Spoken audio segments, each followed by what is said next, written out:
welcome to another video with my life in the middle. This is your girl Anisha, and today we're going to do an unplanned chit-chatty video. Now, the problem with doing an unplanned chit-chatty video is that my kids just barged up in here and completely distracted me, and I lost my whole train of thought. So I am re-recording this video in hopes that it comes through a bit clearer this time. But it's okay, because this is a safe place and we are just going to talk and get it all out, right? Because this is family, right? No judgment. So anyway, all right, I wanted to record this video based on a comment that I received on my last video where I was doing my Birkin 30 a year in review. And this young lady who has been a great supporter of my channel, Amanda, thank you so much for supporting me.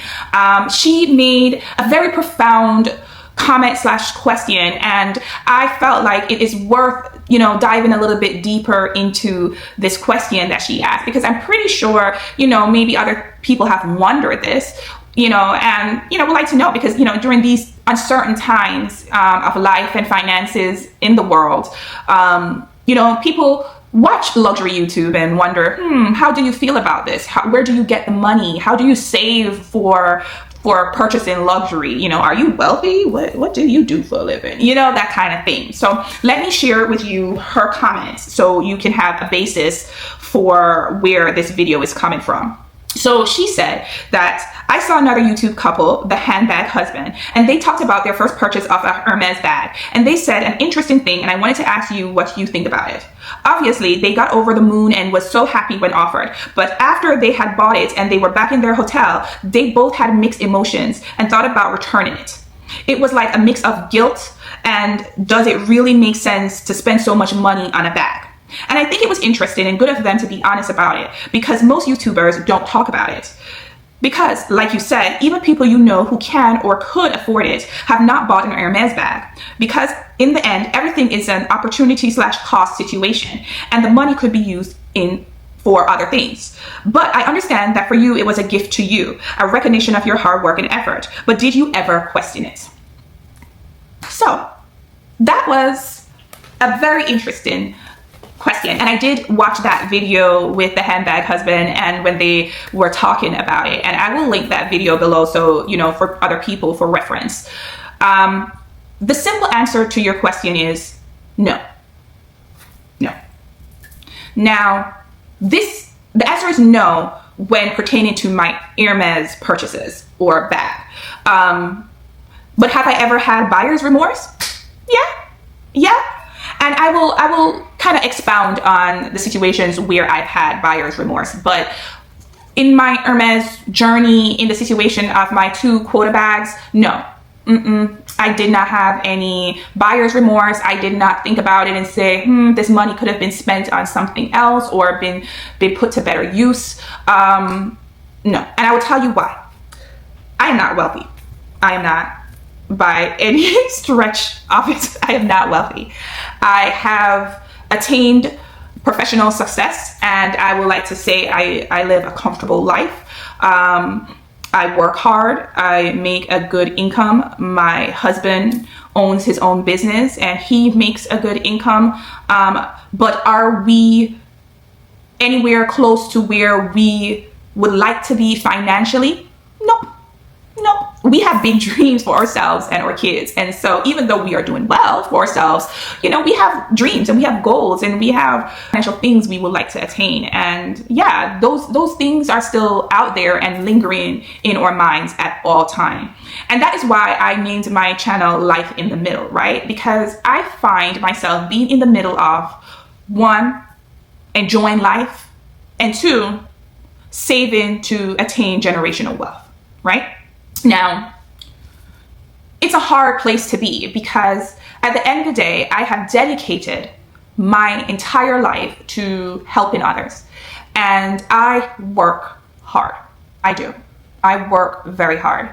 And to work hard and not take some time for yourself to enjoy the fruits of your labor, it can become work. It can become, mundane. It's one of those things where, why do you get up and go to work every day if it's not to basically attain the things you enjoy and do the things you enjoy? And listen, everyone have different priorities in life. Like, I can use my best friend for an example. She don't care nothing about no luxury bag. She don't care about nothing about no luxury clothes. She don't care nothing about no jewelry. She don't care nothing about it. She don't care nothing about them kind of things. But she love a good vacation. She do. She believes in creating memories. She believes in going on as many vacations and as many trips as possible. And that is her priority. That is how she rewards herself. And she is a very generous person. I mean, she gives of herself to people every single day. My God. And some of the time, some of the things that she gives, she could have bought herself 10 Hermes bags, right? But that is not her priority. Her priority is going on a good vacation. Now, that is what she wants to do with her money. Me, I love luxury. I really do. I love luxury. Now, don't get me wrong. I love a good vacation too. But I do love luxury. But in me loving luxury, I have not indulged as much as you may think, right? So, for example, I will tell you my first luxury bag purchase was when I turned 30 in 2015. That was my first luxury bag purchase. And that was my only purchase for 3 years. I did not buy another luxury bag until 2018 when I went to Paris. And on that trip, I bought a Louis Vuitton bag and a Louis Vuitton wallet, right? And that was the only thing I bought myself on that trip. Let's see. So for the longest, the first bag I bought was a Gucci Boston bag. The second bag I bought was a Louis Vuitton bag. And those were the only two bags I had up until, I would like to say, till 2023. So until 2023, I only had two luxury bags. And then in 2023, I then bought my third, fourth, so on and so forth, luxury bags. We are now in 2025. So my indulgence in luxury is very recent because my typical personality and tendency is to do for others, right? I would rather sacrifice things that I want and things that I need to help others. That has always been a weakness of mine, if you would like to say, right? Making other people happy makes me happy, right? And so whenever someone came to me with a problem, I always want to fix it. That's me. I'm a problem solver, right? If you want somebody to just listen and smile and nod and say, oh, don't tell me none. I ain't the one. But if you want somebody to come and try to help find a solution, I am 10 toes down. I will help you find a solution, right? And that has always been, I guess, a strength and a weakness of mine because I get personally involved in things. And so I've always done that. And so it got to a point where here it is, I'm doing great professionally and I really wasn't treating myself. And so I started to. Now, I have always loved luxury. I have always loved luxury. And I think I get that from my mama, to be honest, right? But I've always loved luxury, but I've never indulged in it because I always felt guilty doing those kind of things for myself when I could be helping someone else. So indulging in luxury actually came quite naturally, you know? So yeah, and in this particular situation with Hermes, when I had attained my first Hermes quota bag, I had gotten a big bonus from work. Now, my husband doesn't like when I call it bonus because technically it's money that I earned and that they're just paying me on the back end. But I had gotten that money and I said to myself that with this money, or with part of this money, I'm going to get myself a Birkin. And so I had allocated part of that money for that. And I was dead serious that this is what this money was going to be for. I'm not going to use it to help pay somebody else's bill or anything. I was just going to do this for myself. And I was dead serious about it. And, you know, the Hermes quota bag offer came at a time where life was just dealing me all kind of troubles. I mean, I had gotten into a car accident. My husband had gotten into a car accident. I was trying to help some friends out with various things. And yeah, I was overwhelmed, but I was determined that I was not going to touch that money. I was going to use that money to treat myself with a Birkin bag whenever the opportunity came, right? Now, thankfully, the opportunity of that bag came when it did, because probably about a week after I bought the bag, a family member needed help, and if that situation had arrived a week earlier, I would have used that money for the bag to help that family member. I would have. I really would have.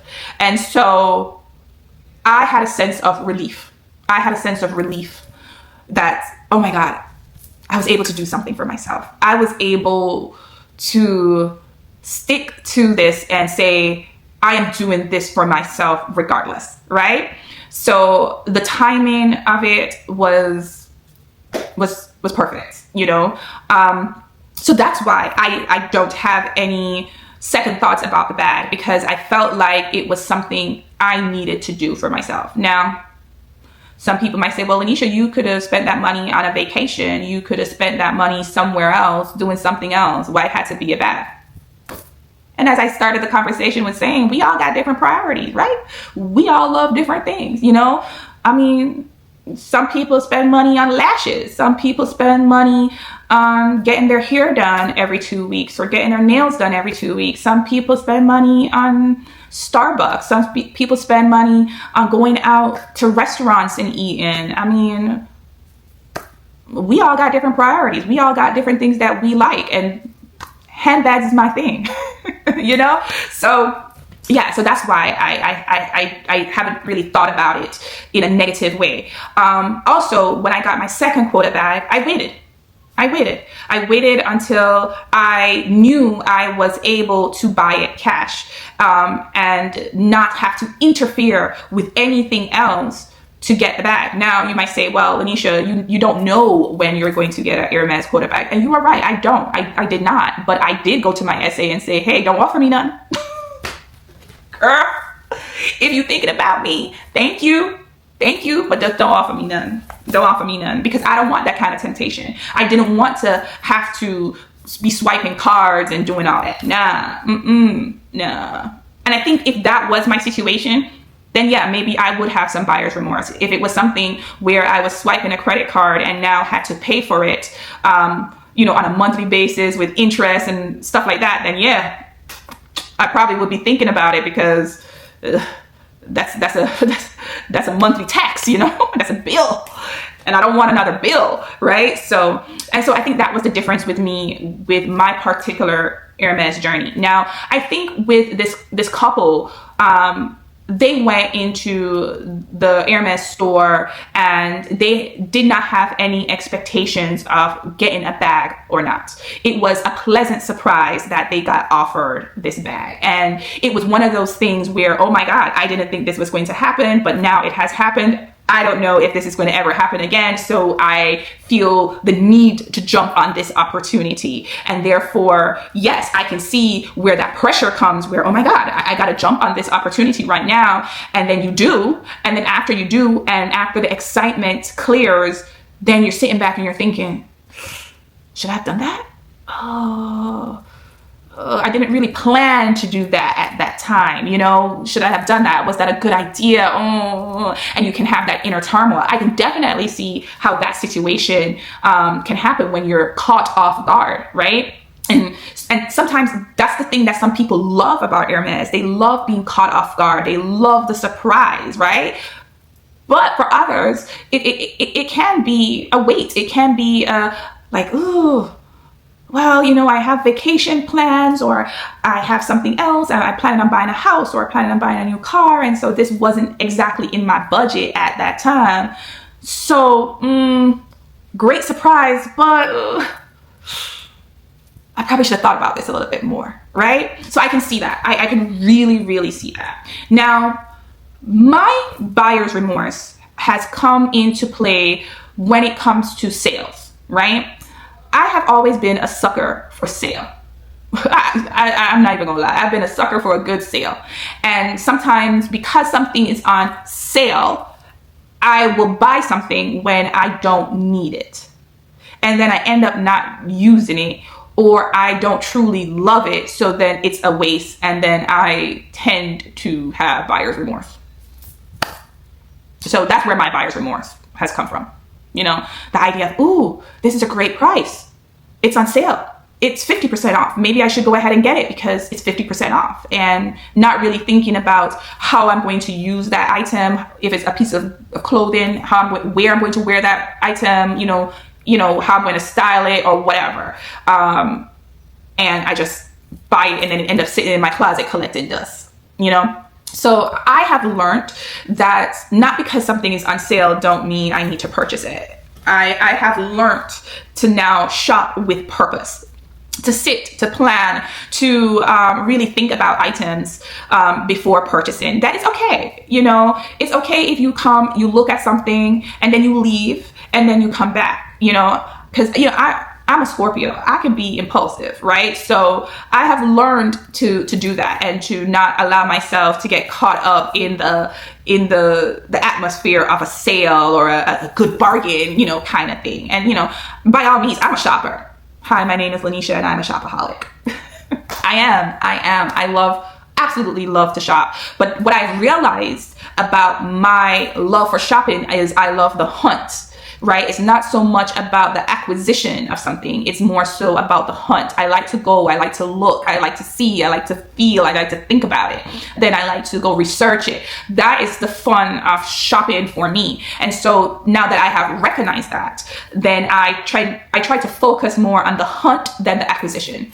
And so typically when we're talking about purchases of, you know, upwards of $10,000. Those are purchases that I have made with a lot of thought, a lot of discussion, a lot of research, because I ain't got money like that. You know, I just ain't got money like that. Right? There has been a lot of things that I have seen, like, oh my God, some Louis Vuitton have dropped some stuff that I really like, and I have surprised myself. I have truly surprised myself that I have not bought a handbag from Louis Vuitton in 2025 as of yet. It is now April and I have not bought a Louis Vuitton handbag. I go into the store at least twice a month and I have not bought a handbag. I am so shocked at myself. But I think the reason for that is I have decided I want a P9. I have decided I want a P9. And so because I have decided I want a P9, I am waiting till the P9 that I want becomes available and buy that, rather than spend $3,000 here, $4,000 here for things that I like but maybe don't love, when there's something that I actually love and really want and could just group all that money together and attain that one thing. So y'all tell me what you think about it. Tell me what you think about money and buying luxury, and if any of you have had buyer's remorse, and, you know, do you watch, you know, these luxury YouTube videos and cringe and think, ugh, that's a lot of money. Why are they spending all this money on a bag? You know, is that the feeling that you're getting from watching some of these luxury YouTube videos? Because, you know, if that's the feeling that you're getting, for one, I would say, why? Why watch? Why watch? If you're going to cringe, don't watch, right? But, you know, but two, you know, I will challenge you to instead think of it, you know, maybe there is a method behind this madness, and maybe this can be something aspirational. I know when I watch luxury YouTube, it's a form of escapism. It's a form of getting away from the seriousness and the stress of my day-to-day life, right? And I'm able to look at pretty things and get those endorphins as if I am shopping myself without actually shopping. Also, I get to have a feel of how things look on different people and what their take off the purse or, you know, the clothing item or whatever is, so that I can, you know, make that decision for myself if that's something that I would like to take the time to go see on my own. Because I'm going to be honest, with my career, my family, and everything in between, I don't got time like that to be just going in stores, right? So being able to play a YouTube video while I'm working or doing other things and kind of get some information is actually helpful for me because of the limited time I may have, right? And then also there's certain stores that are just not available in my immediate area. So do I want to take the time to go drive to Miami, Fort Lauderdale to go look at something, or it ain't worth it? I don't know. So that's kind of how I look at it. But let's have this discussion. Tell me what you think. And I'm anxious to hear your thoughts in the comments, right? So for those who have subscribed already, thank you so much from the bottom of my heart. I really appreciate you. Amanda, I really appreciate you presenting this question and being the inspiration for this video. For those of you who've not subscribed, what are you waiting on? Come join our family. We will love to have you. All right, I'll see you in the next one. Hi, did you like my mommy's video? Make sure you like, comment, subscribe. She'll be really happy. Bye!